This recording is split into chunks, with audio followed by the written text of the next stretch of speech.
क्या आपने कभी महसूस किया है कि जितना आप किसी चीज के बारे में सोचते हैं उतनी ही आपकी बेचैनी बढ़ती जाती है, और जितनी बेचैनी बढ़ती है उतना ही आप और सोचने लगते हैं। यही है ओवर थिंकिंग और एंजाइटी का चक्रव्यूह, यानी कि विशियस साइकिल। एक ऐसा मेंटल ट्रैप जिसमें दिमाग खुद ही अपना कैदी बन जाता है। नमस्कार, मैं हूं डॉक्टर अनंत राठी, मनोचिकित्सक। आज हम समझेंगे कि ये चक्रव्यूह बनता कैसे है और इससे निकलने के लिए दिमाग को डायरेक्शन कैसे दें। पार्ट 1, ओवर थिंकिंग और एंजाइटी दोनों कैसे एक दूसरे को बढ़ाते हैं। ओवर थिंकिंग और एंजाइटी का रिश्ता कुछ ऐसा है जैसे आग और पेट्रोल। एक शुरू होती है तो दूसरी उसे फ्यूअल करती है। एग्जाम्पल लीजिए, आपको अगले दिन कोई प्रेजेंटेशन देना है। आप सोचने लगते हैं, अगर मैं गलती कर दूं तो। बस यहीं से लूप शुरू होता है। थॉट, फियर, फिजिकल सिम्टम्स, मोर थॉट। 1 थॉट, कुछ गलत हो जाएगा। 2 फियर, लोग हंसेंगे, मेरी इमेज खराब हो जाएगी। 3 फिजिकल सिम्टम्स, हार्ट बीट तेज, हाथ पसीजना, गला सूखना। 4 मोर थॉट, देखा बॉडी भी डर रही है, कुछ तो गड़बड़ है। और ये लूप चलता रहता है, बार बार बिना रुके। पार्ट 2, ब्रेन के अंदर क्या चल रहा होता है। जब हम किसी डरावने थॉट पर फंस जाते हैं तो ब्रेन का अमिगडाला एक्टिवेट हो जाता है। वो बॉडी को सिग्नल देता है कि खतरा है, तैयार हो जाओ। रिजल्ट, स्ट्रेस हार्मोन्स जैसे कॉर्टिसोल और एड्रेनलिन बढ़ जाते हैं। हार्ट तेज धड़कने लगता है, सांसें उथली हो जाती हैं और दिमाग हाइपर अलर्ट मोड में चला जाता है। अब दिमाग सोचता है, मुझे डर लग रहा है तो जरूर कुछ गलत है, और यहीं से एंजाइटी और ओवर थिंकिंग एक दूसरे को फीड करने लगते हैं।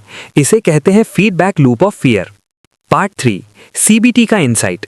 सीबीटी एक बहुत पावरफुल साइकोथेरेपी अप्रोच है जो कहती है हमारा डर रियलिटी नहीं, हमारी इंटरप्रिटेशन होती है। हर बार जब दिमाग कहे कुछ गलत होने वाला है, खुद से पूछिए, इज दिस अ फैक्ट और जस्ट फियर? क्या इसके लिए मेरे पास कोई एक्चुअल एविडेंस है?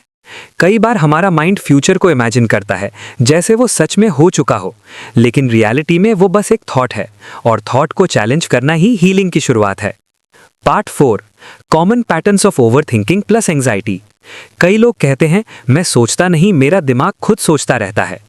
यहाँ है कुछ साइंस कि आप इस चक्रव्यूह में हैं। 1 रात को सोने की कोशिश करते हुए थॉट्स का फ्लड आ जाना। 2 हर सिचुएशन में वर्स्ट केस सिनेरियो इमेजिन करना। 3 बॉडी सिम्टम्स जैसे हार्ट रेस, स्वेटिंग को खतरनाक समझ लेना। 4 बार बार रीएश्योरेंस लेना, सब ठीक तो है ना। 5 मन में खुद से लगातार बहस चलना। अगर ये पॉइंट्स आपसे रिलेट करते हैं तो आप over thinking anxiety feedback loop में हैं, जहां माइंड खुद ही प्रॉब्लम बन जाता है। पार्ट 5, प्रैक्टिकल सॉल्यूशंस, माइंड को दिशा दो। अब बात करते हैं कि इस चक्रव्यूह से निकलने के साइंटिफिकली प्रूवन तरीके कौन से हैं। 1 ग्राउंडिंग टेक्निक, 5 4 3 2 1 मेथड। जब माइंड फ्यूचर या फियर में भागे तो उसे प्रेजेंट मोमेंट में वापस लाने के लिए ये करें। देखो 5 चीजें, छुओ 4 चीजें, सुनो 3 आवाजें, सूंघो 2 खुशबुएं, चखो 1 स्वाद। ये टेक्निक ब्रेन को सिग्नल देती है कि मैं सेफ हूं, अभी यहां हूं। इससे अमिगडाला शांत होता है और एंजाइटी कंट्रोल में आती है। 2 थॉट डायरी, अपने डर को लिखो। अपने डर को माइंड में मत रखो, पेपर पर उतारो। जब आप लिखते हैं तो थॉट्स एक्सटर्नल हो जाते हैं, आप उन्हें डिस्टेंस से देख सकते हैं जैसे कोई ऑब्जर्वर। और कई बार लिखते लिखते रियलाइज होता है कि ये डर लॉजिक से नहीं, हैबिट से आया है। 3 breathing reset, calm the body to calm the mind. Deep breathing instantly body के स्ट्रेस रिस्पॉन्स को ब्रेक करती है। Try this, inhale for 4 seconds, hold for 2, exhale for 6 seconds. हमेशा एक्सेल को इनहेल से लंबा रखें। ये टेक्निक बॉडी को सेफ्टी सिग्नल देती है और एंजाइटी को धीमा करती है। 4 name it to tame it technique, जब कोई नेगेटिव थॉट आए बस उसे लेबल करें, ये थॉट है, रियलिटी नहीं। ये सिंपल अवेयरनेस आपको उस थॉट से दूर खड़ा कर देती है। अब वो थॉट आपको कंट्रोल नहीं करेगा, आप उसे कंट्रोल करेंगे। 5 action step, do something physical. Over thinking तब बढ़ती है जब एनर्जी बॉडी में फंसी होती है। थोड़ा वॉक करें, स्ट्रेच करें या म्यूजिक सुने। Physical movement breaks the mental loop.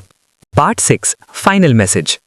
याद रखिए, आपका दिमाग आपका दुश्मन नहीं है, वो बस आपको बचाने की कोशिश कर रहा है, लेकिन डायरेक्शन गलत पकड़ ली है। आपको बस उसे जेंटली याद दिलाना है, मैं सेफ हूं, मैं कंट्रोल में हूं। तो जब भी डर आए बस 3 कदम उठाइए। 1 सोच पहचानो, क्या ये फैक्ट है या फियर। 2 सांस भरो, मैं इस पल में हूं। 3 और एक्शन लो, जो जरूरी है वो करो, क्योंकि सोच से नहीं समझ से मुक्ति मिलती है। अगर ये वीडियो आपको हेल्पफुल लगा तो इसे शेयर कीजिए, शायद किसी और को भी अपने माइंड का पॉज बटन मिल जाए। और याद रखिए, ओवरथिंकिंग से बाहर निकलने की पहली सीढ़ी अवेयरनेस है।